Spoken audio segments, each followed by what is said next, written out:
दर्शक मित्रों, मैं जिग्नेश मेहता उपस्थित हूँ आपके सामने air conditioner energy consumption and electricity bill video का भाग 2 लेकर। एयर कंडीशनर की ऊर्जा खपत कम कैसे करें।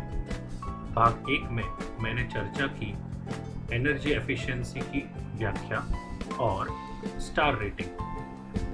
पुराने फिक्स्ड स्पीड एसी में होने वाली अति भारी ऊर्जा खपत और उससे आने वाला एसी का तगड़ा बिल और ऊर्जा एनर्जी का नाप लेकर मेजरमेंट से मैंने आपको दिखाया कि 2012 का 1 टन एसी 1 घंटे में करीब 1.22 किलोवाट आवर 1.22 यूनिट ऊर्जा खपत कर रहा था। दिन में 6 घंटे चलाने से यह एसी का द्विमासिक बिल 3000 रुपए के करीब आ सकता है। इस वीडियो में मैं आपसे बात करूंगा 5 स्टार एसी के परफॉर्मेंस प्रदर्शन की और कैसे इन्वर्टर एसी से आप ऊर्जा खपत आधे से भी कम कर सकते हैं।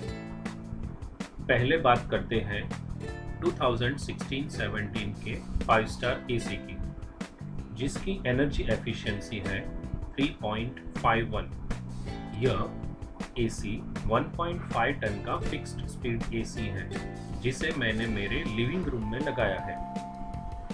लिविंग रूम बड़ा होने की वजह से यह एसी लगभग अविरत कंटिन्यूअसली चलता है। लेबल के मुताबिक यह एसी 1438 वॉट पावर कंज्यूम करता है। अप्रैल के माह के अंतिम दिनों में लिए गए रीडिंग के मुताबिक यह एसी 1.738 किलोवाट या 1738 वॉट पर चल रहा था। पुराना एसी 1.216 किलोवाट की एवरेज पर चलता था। तो रूम साइज 2.5 गुना 2.5 टाइम्स होने के बावजूद यह एसी 1.5 गुना 1.5 टाइम्स ही एनर्जी कंज्यूम करता है। तो यह है ज़्यादा स्टार रेटिंग और हायर एनर्जी एफिशिएंसी का फ़ायदा।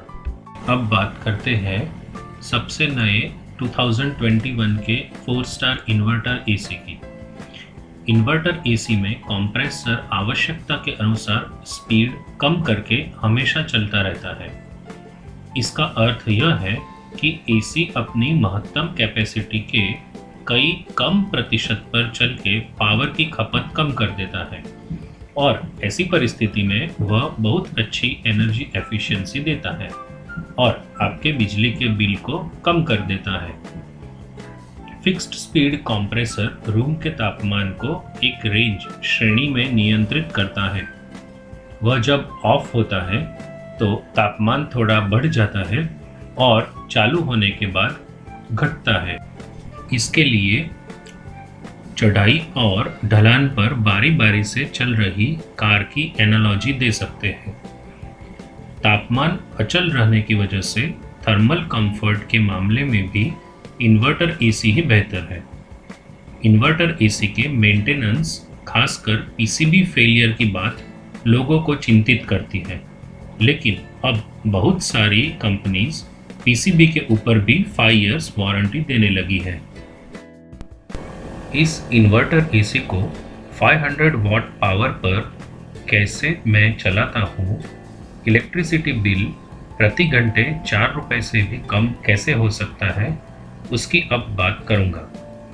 उसके पहले एसी की ऊर्जा खपत को असर करने वाले फैक्टर्स की बात कर लेते हैं। पहला फैक्टर है आउटडोर टेम्परेचर, बाहर का तापमान। यह तापमान जितना ज़्यादा होगा उतना ही एसी को गर्मी बाहर फेंकने में ज़्यादा कष्ट पड़ेगा और एसी ज़्यादा पावर कंज्यूम करेगा। हम प्रायः व्यक्तिगत रूप से इसे कम करने के बारे में ज़्यादा कुछ नहीं कर सकते। नैसर्गिक बलों के अलावा हीट आइलैंड इफेक्ट और ग्लोबल वार्मिंग भी यह तापमान बढ़ाता है। दूसरा फैक्टर है रूम टेम्परेचर या एसी का सेट टेम्परेचर। आप यह तापमान कम रखेंगे तो एसी ज़्यादा तीव्र चढ़ाव चढ़ने वाली कार की तरह ज़्यादा ऊर्जा खपत करेगा। तो एसी का सेट टेम्परेचर अधिकतम रखें।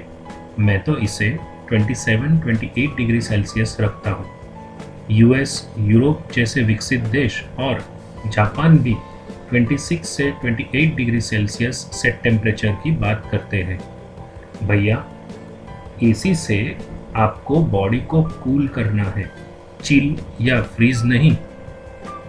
तीसरा फैक्टर है एसी के कंप्रेसर की स्पीड। इन्वर्टर टेक्नोलॉजी में भी अब एक नया कंसेप्ट आया है जो मुख्यतः मैंने सैमसंग एसी के मॉडल्स में पाया है। वह है कन्वर्टिबल एसी। मतलब कि आप एक ही एसी को अलग अलग कैपेसिटी पर चला सकते हैं। मार्केट में प्रायः 1 टन से कम कैपेसिटी के एसी नहीं मिलते हैं, लेकिन 1 टन के एसी को ही आप 40% कैपेसिटी पर चलाकर उसे 0.4 टन एसी बना सकते हैं। उसी तरह 60%, 80%, 100% और 120% पर भी चला सकते हैं, लेकिन आप उसे 40 या 60% पर चलाकर ऊर्जा की महत्तम बचत कर सकते हैं। इन फोटोज़ में दिखाया है उस तरह मैं 40% कैपेसिटी पर चलाकर इस एसी को 500 वाट के आसपास ही चलाने में सफल रहता हूँ और पूरे 1 से ज़्यादा महीने से मैं ये नाप रहा हूँ।